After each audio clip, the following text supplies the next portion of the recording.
का जो ये कार्यक्रम है, किस तरह से वाराणसी के लिए पावर पैक था, वो शैलेंद्र जानकारी दे रहे थे। और साथ ही प्रधानमंत्री ने जो अहम बातें कही हैं, विरासत के साथ विकास, देवकाज और देश का साथ साथ, उसी पर चर्चा करने के लिए हमारे साथ जुड़ रहे हैं हमारे सलाहकार संपादक विनोद मिश्र जी जुड़ गए हैं, अनुजा कपूर जी हमारे साथ जुड़ गई हैं, भारतीय जनता पार्टी की प्रवक्ता, साथ में हमारे साथ प्रियंका गुप्ता जी जुड़ रही हैं, कांग्रेस की प्रवक्ता। बहुत बहुत स्वागत प्रियंका जी, बहुत बहुत स्वागत अनुजा जी। मैं आप दोनों के पास आऊं उससे पहले थोड़ा सा विस्तार विनोद जी के जरिए देता हूं। विनोद जी, देव काज और देश काज कल गुजरात में कहा, बनासकांठा में, और आज प्रधानमंत्री ने कहा कि विरासत और विकास के साथ जो एक तालमेल है वो अगले 5 सालों में वो नया प्रतिमान गढ़ेगा। ये मोदी की गारंटी है, नई लाइन खींच दी है।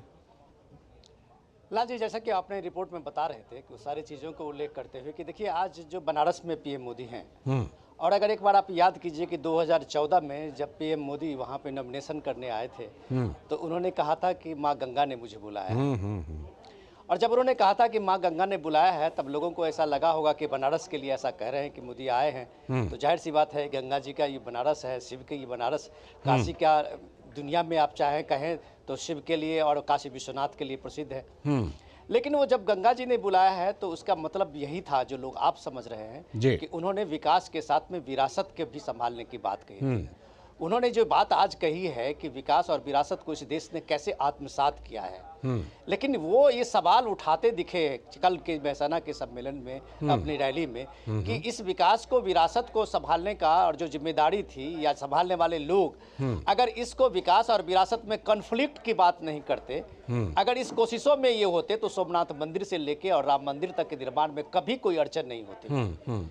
तो ये सारी चीजें आप जिस पर्सपेक्टिव में उसको देख रहे थे, इस विरासत को, आज वो विरासत ने दिखाया है कि ये विरासत जो है एक राम मंदिर के निर्माण के बाद और रामलला प्रतिष्ठा के बाद कि कैसे इस सोशियो इकोनॉमिक का वो सबसे बड़ा एक हब बना है, कैसे यूपी के इकोनॉमी के लिए राम मंदिर आने वाले टाइम में सबसे एक मेजर सेंटर बनने रहा है। तो इन सारी चीजों, जब आपके सामने में ये सारी चीजें थी, तो आपने बस उसको एक मौलिक चिंतन को दूसरी तरफ मोड़ के आपने उसको विकास और विरासत के साथ में कॉन्फ्लिक्ट माना, और आपने उन सारी चीजों को काम करने का मौका छोड़ दिया था, जो इस दौर में मोदी कर रहे हैं। वो कहते भी हैं कि लगता है बहुत सारे काम हमारे लिए छोड़ दिए थे तो मैं कर रहा हूं। प्रियंका गुप्ता जी के पास आ रहा हूं।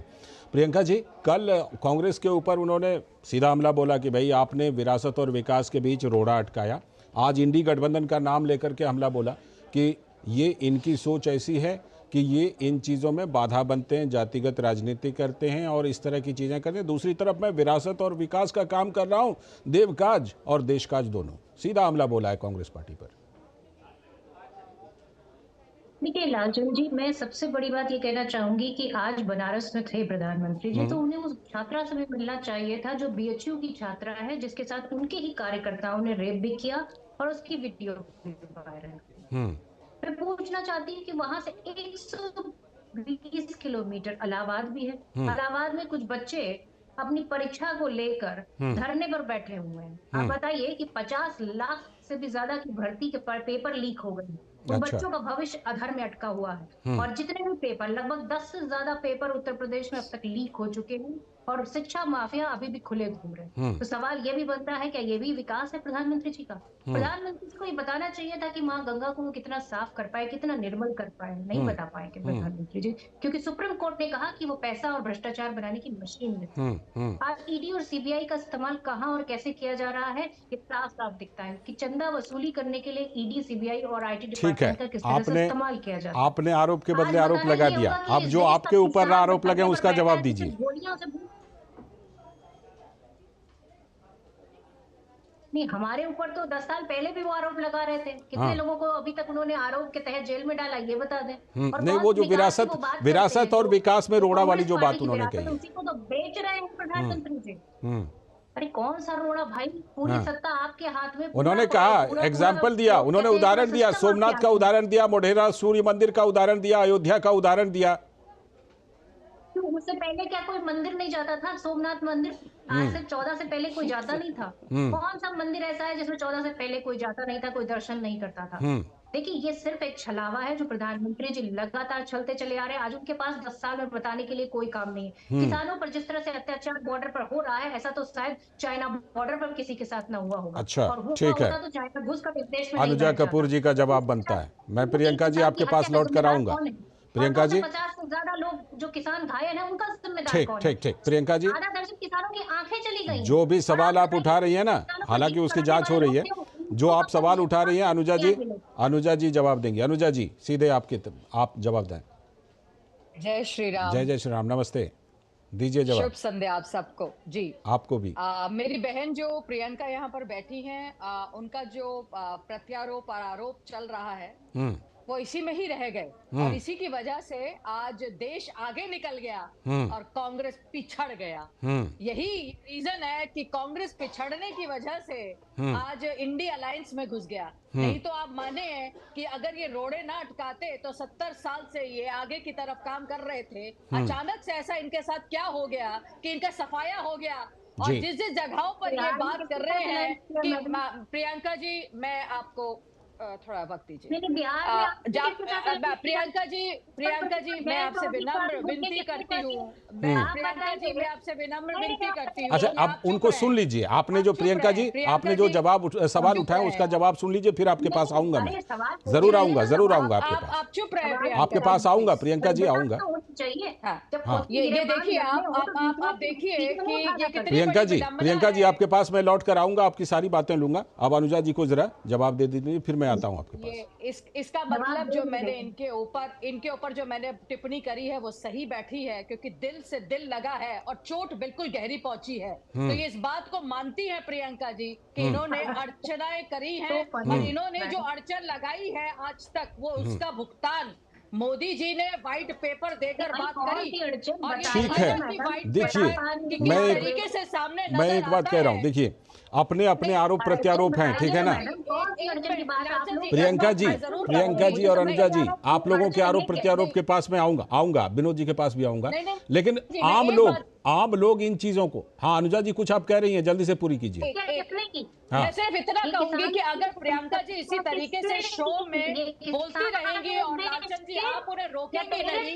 अच्छा ठीक है, मैं आप दोनों के पास आऊंगा और आप दोनों बारी बारी से बोलिएगा, लेकिन पहले जरा जनता की आवाज भी सुन लेते हैं, ठीक है। जनता इन चीजों पर क्या सोचती है। म्यूट कर दिया कीजिए, क्योंकि इनको शायद पता नहीं है डिबेट पे कैसे बैठते हैं। ठीक है, अब वो बिल्कुल शांत रहेंगी, आप अपनी बात रखिएगा, वो भी अपनी बात रखेंगी।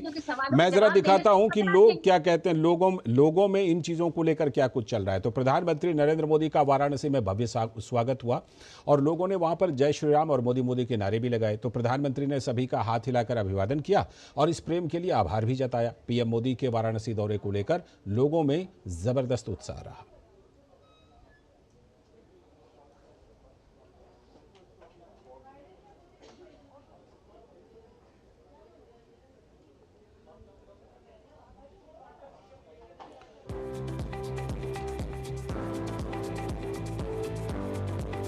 प्रधानमंत्री इधर से चुनाव लड़ते हैं, चुनाव जीतते हैं, तो आशा तो बहुत है कि हम विकास देखेंगे काशी में। हमारी सनातन संस्कृति पुरजोर बल से आगे बढ़ रही है। बहुत अच्छा लग रहा है देख करके। हर तरह शहर में मंदिर की व्यवस्था या गंगा जी के किनारे की व्यवस्था, सारी व्यवस्थाएं बहुत बढ़िया है। कीमत बदला बहुत काफ़ी दिखाई दे रहा है। अच्छा, सब कुछ बढ़िया हो रहा है। Modi is the best. Modi ji के आने के बाद यहाँ काफ़ी परिवर्तन हुआ। जैसे यहाँ लोग नीचे घूम ले रहे हैं, तो यहाँ ऐसा पहले ऐसा माहौल नहीं था, एकदम गंदगी रहती थी। उनके आने के बाद साफ सफाई पे ज़्यादा ध्यान दिया गया, टूरिस्टों पे ज़्यादा ध्यान दिया गया, रास्ते को उस हिसाब से बनाया गया कि लोगों को आने में दिक्कतें न हो। यही सब बदलाव है। काशी बहुत अच्छा है और डेवलपमेंट तो बहुत ही अच्छा है। हम काशी विश्वनाथ मंदिर गए थे, तो वहाँ का माहौल देखकर जो हम सुनते थे, न्यूज़ में देखते थे, उससे बहुत अलग है। बहुत शांतता है यहाँ पे। यूपी में लोग बोलते हैं कि यूपी बहुत खराब है, लेकिन अभी योगी जी की वजह से, मोदी जी की वजह से बहुत कुछ बदलाव हुआ है यहाँ पे, तो अच्छा लगा। अभी कल हम लोग नमो घाट देखें, इतना बढ़िया AAA का आत्मविकास, आत्मनिर्भर, है ना, उसके बाद बहुत अच्छा लगा। मोदी जी ने जो हम लोगों को संबोधित किया है कि जो एनडी गठबंधन है वो हम लोगों को जात पात में बांटता था, तो ये बात बहुत सत्य है। हम सभी ये भुक्तभोगी हैं कि पहले जातियों को लेकर के बहुत ज़्यादा प्रॉब्लम होता था। अभी क्या है, हम लोग सभी भारतीय एक जैसे हैं। उन्होंने आज के संबोधन में कहा भी हम जनता से कि सबका साथ, सबका विकास, सबका प्रयास। तो ये नारा मतलब सर्वविदित है और ये सत्य है। जो उन्होंने कहा वो करके उन्होंने दिखाया। तो ये लोगों की आवाज़। देखिए, राजनीतिक दलों की अपनी अपनी बातें होती हैं, वो रखेंगे ही, और लोग भी अपनी बात ज़रूर रखते हैं। सीधे जुड़ते हैं अपने मेहमानों के साथ और चर्चा को आगे बढ़ाते हैं।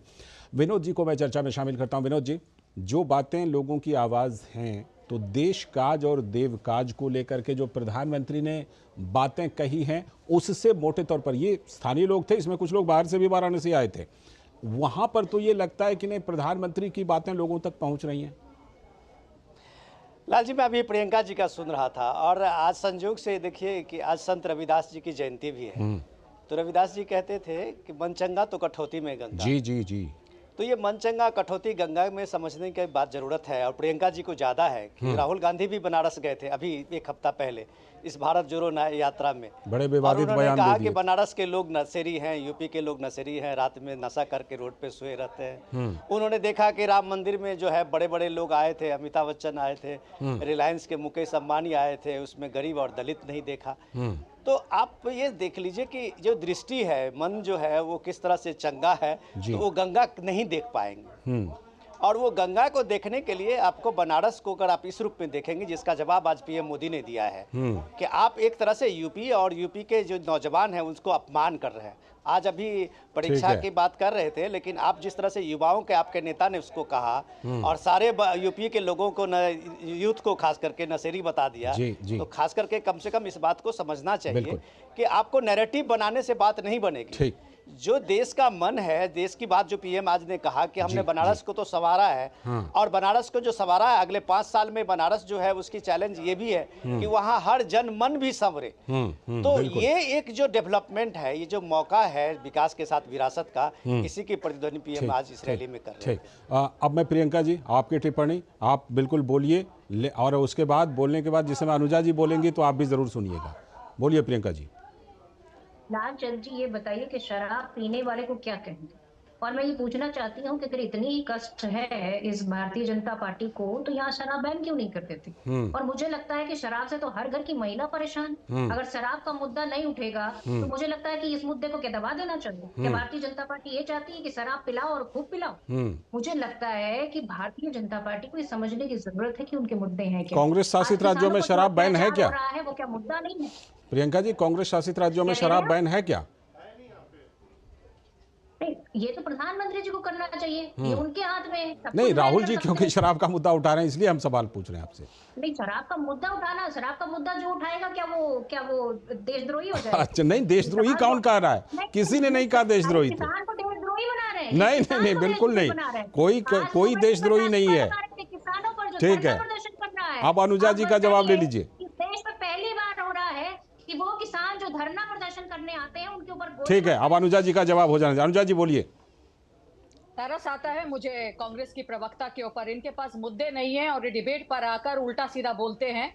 मुझे लगता है कि स्टेट की कमिश्नरी इनके पास है, तो ये पहले अपने यहाँ पर इन चीजों को देखें। इनके यहाँ पर शराब के साथ leak of the paper Rajasthan में भी बहुत हुआ था, आज वहाँ पे भाजपा खड़ी है। तो मुझे लगता है इनको ये समझना जरूरी है। और जो ओबीसी का ड्रामा करते हैं ना, ओबीसी को तो सिर्फ मोदी जी ने समझा है। अरे आप ही के जब न्याय यात्रा में आपने जर्नलिस्ट शिव प्रसाद यादव को, जो ओबीसी रहे हैं, उनको आपने पीटा क्योंकि आपके मन चाहे तरीके का सवाल जवाब नहीं कर सके। और आपने पूछा कि चैनल का आपका कौन है ये, और आप लोगों ने बात आपका जवाब आ गया, मोदी जी ने लेकर आगे बात करी है। तो मुझे यहाँ पर लगता है कि कांग्रेस ने ये अच्छी तरह से देख लिया है कि समय की कमी है और नीति, समय की कमी है, इसलिए फिलहाल माफी के साथ समय की कमी है, इसलिए बहुत बहुत शुक्रिया अनुजा जी, प्रियंका जी और विनोद जी, आपका भी बहुत बहुत शुक्रिया इस चर्चा में हिस्सा लेने के लिए।